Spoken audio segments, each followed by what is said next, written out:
Anybody ever thought that Jackie wasn't a rev head?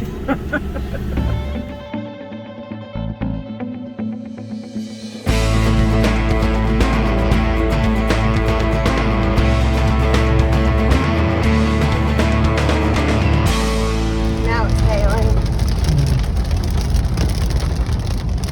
We're a couple in our early 50s that have been touring, camping and four-wheel driving all around Australia and the world for many years now. But it's not just the driving off-road that does it for us. It's where our four-wheel drive can take us to, so we can follow some of our other pursuits, such as scuba diving, mountain and dirt bike riding, hiking and fishing. Initially, we would take holidays, long weekends, in fact any opportunity could, just to get out and see parts of wild Australia. We started off very simply, a tent, an esky, a couple of chairs from Bunnings, a gas stove, and our Jeep. We crossed the Simo with this setup, as well as toured all around the Victorian High Country, the Flinders Ranges and even out to Lake Eyre. Over the years, our setup has evolved through a rooftop tent, 12-volt setup, and more mods on our car to make it more capable. We've continued our love affair with the Simo, doing the Geo Centre as well as Finke Gorge and surrounds. The High Country again and again and again. It is close to home after all. We just love getting out and about, doing it rough, seeing the country and getting to places that were hard to get and off the beaten track. I guess for me it started off when I was a teen, heading off into Algonquin Park with my friends, canoeing, camping in the Canadian wilderness.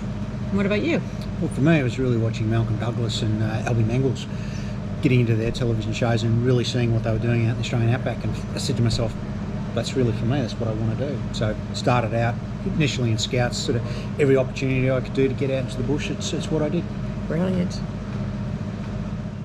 Our camping setup has continued to evolve. We use a camper trailer now, a bit more comfort and somewhere to go when it rains.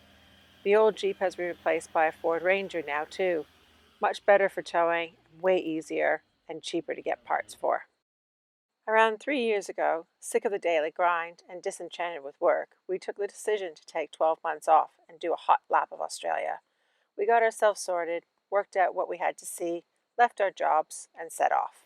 26 months and 85,000 kilometres later, we're still going and seeing stuff like this. Go. We like to come off the beaten track just to see places like this. This is Stanley, the emu, just outside of Lightning Ridge. How amazing! So for us, touring, camping and four-wheel driving is a way of life. We've made heaps of new friends out on the road and we love to tell a great story about what we've done, what we do and what we found that's worth doing along the way. So you see this thing here, this reflector, see how it says Australian production on it? Yeah. Well, it's Australian production because the light moves in the opposite direction as it does in the northern hemisphere, so they have to be made for the southern hemisphere, otherwise it's like water going down a drain, it won't reflect. So if this was a Canadian production, it wouldn't reflect at all. So bit of interesting sort of trivia there for you.